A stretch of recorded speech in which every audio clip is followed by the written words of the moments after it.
34 875 communes. Excusez-moi, mais est-ce que c'est pas un peu beaucoup?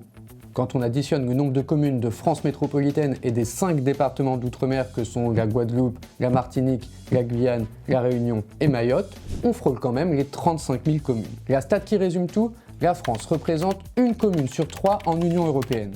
Quand on regarde le classement, on voit que le numéro 2 et 3, qui sont l'Allemagne et l'Espagne, sont juste complètement largués, avec 20 voire 30 000 communes de moins. Pourtant, la France n'est pas un pays si grand que ça, ni même si peuplé. Alors pourquoi tant de communes chez nous? Quand on regarde la carte du nombre de communes par pays, on voit qu'on est un pays largement plus découpé que nos voisins. Alors d'où vient cette spécificité française? Est-ce que c'est une bonne ou une mauvaise chose? Et comme j'ai pas peur de poser les questions qui fâchent, y a-t-il trop de communes en France? Cette semaine dans Plan Carte, on prend nos ciseaux et nos règles et on regarde comment on découpe un pays en communes. Et vous allez voir que c'est pas si simple que ça. Avant de se demander s'il y a trop de communes, il faut qu'on définisse les termes du sujet. Et pour ça, il faut qu'on réponde à la question qu'on se pose toutes et tous, qu'est-ce qu'une commune? Déjà, la définition n'est pas la même partout. C'est un peu comme se demander qu'est-ce qu'une ville? La réponse varie avec la géographie car chaque pays a posé ses propres règles. Au Danemark, pour être considéré comme une ville, il faut avoir 200 habitants. Au Canada, c'est 1000, en Espagne, c'est 10 000 et au Japon, c'est 50 000. Vous voyez que le seuil varie pas mal en fonction des pays. Ah, et j'ai pas dit la France? La France, c'est 2000. Donc ce qu'il faut se demander, c'est ce qu'est une commune en France. Et c'est pas qu'un simple regroupement de population, ça l'est bien sûr, mais c'est surtout une entité administrative. Lamia Barbeau est journaliste aux Échos et spécialiste des collectivités locales. Elle est venue nous parler des communes en France. Alors une commune, c'est un village, une ville, un hameau. C'est un territoire défini avec un maire à sa tête et un conseil municipal. Une commune, en fait, c'est la maille la plus fine de notre découpage administratif. Donc c'est d'un côté des habitants, vous, et de l'autre, une fonction, un rôle. C'est la commune qui gère tout ce qui concerne la vie locale. La vie locale, c'est la voirie, l'école, les crèches, les bibliothèques, l'éclairage public. C'est toute cette partie-là qui est gérée localement. Il y a aussi l'état civil, qui est géré au niveau de la mairie. Et pour gérer tout ça, il faut un budget, on va y venir. Avec ses 34 875 communes, la France représente 33% des communes de l'Union européenne, alors qu'elle ne compte que pour 10% de ses habitants.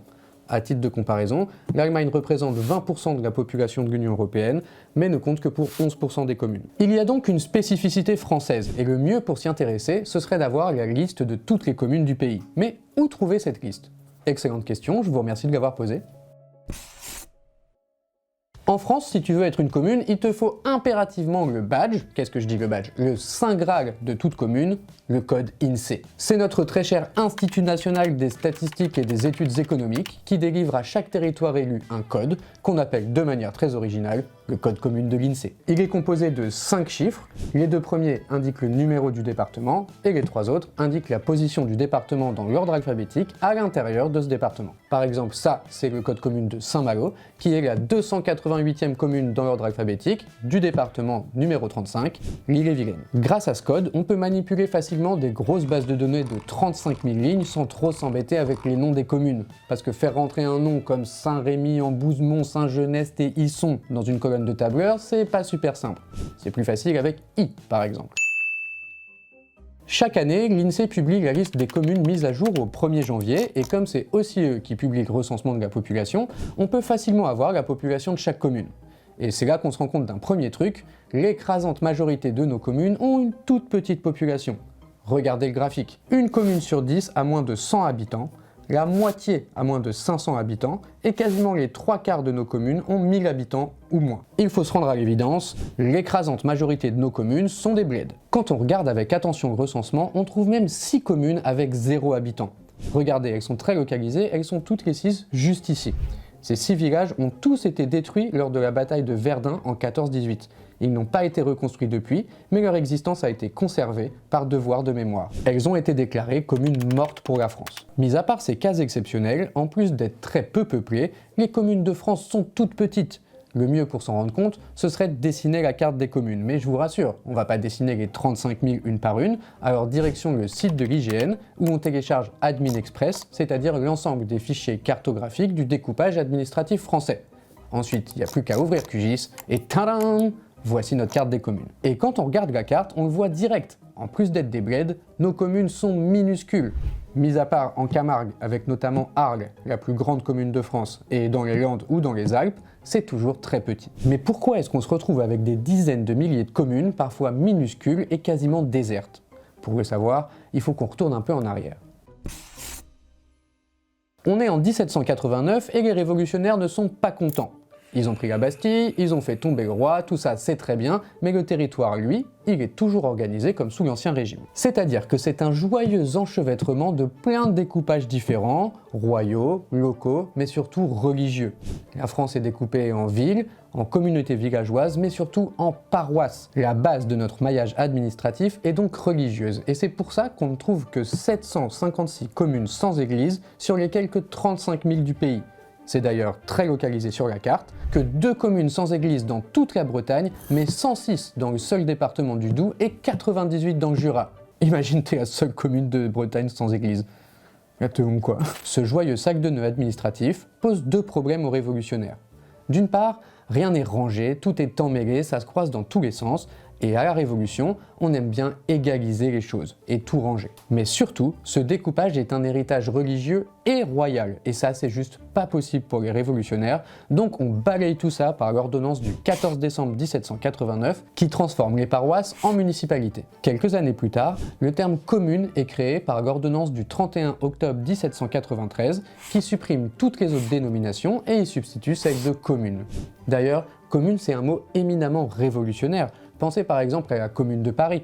Les autres pays vont utiliser des termes plus généraux, comme ville, ou plus techniques, comme municipalité. Et du coup, tout ça, ça nous donnait combien de communes? Alors les historiens sont pas vraiment d'accord là-dessus, parce qu'à l'époque, personne n'a pris le temps d'aller compter les communes une par une. Mais ça tourne entre 40 et 44 000. Depuis, on se dit qu'il faut absolument faire baisser le nombre de communes. Mais comment faire? On n'a pas attendu 2026 pour se dire que des dizaines de milliers de communes, c'était peut-être un peu beaucoup. Parce que faire fonctionner une commune, c'est des frais. Il faut entretenir une mairie, des emplois, des services, du matériel, etc. Donc ça peut être bien de se rassembler pour mutualiser les coûts. La solution, ça peut être de fusionner les petites communes entre elles.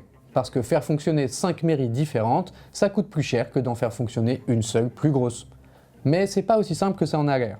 Déjà, il faut que les populations s'entendent. Mais après, si les maires se détestent, si les mairies sont de bords politiques différents, si pour tout un tas de raisons, c'est pas possible, et encore une fois, chaque mairie tient un peu à son identité. Et oui, il y a là-dessous des enjeux de fierté territoriale.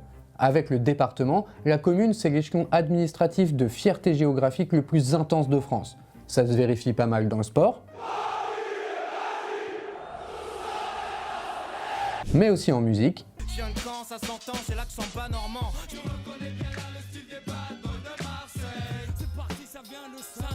y compris pour les plus petites communes.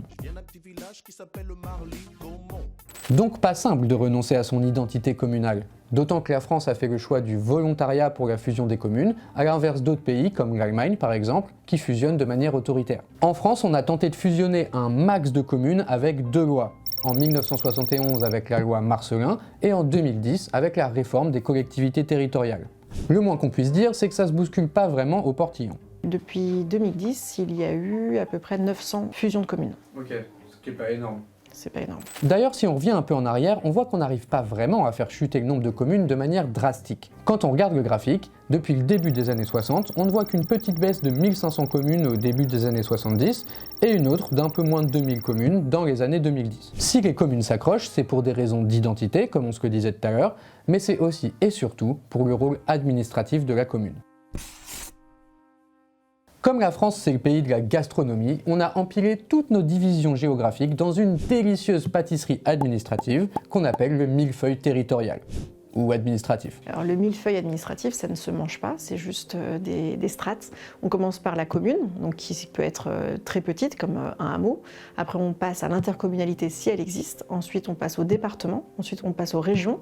Et après, on passe à l'État. Et chacune des strates de ce gâteau assume des fonctions et donc des dépenses qui lui sont propres. Chaque étage a son financement, ses responsabilités, son budget.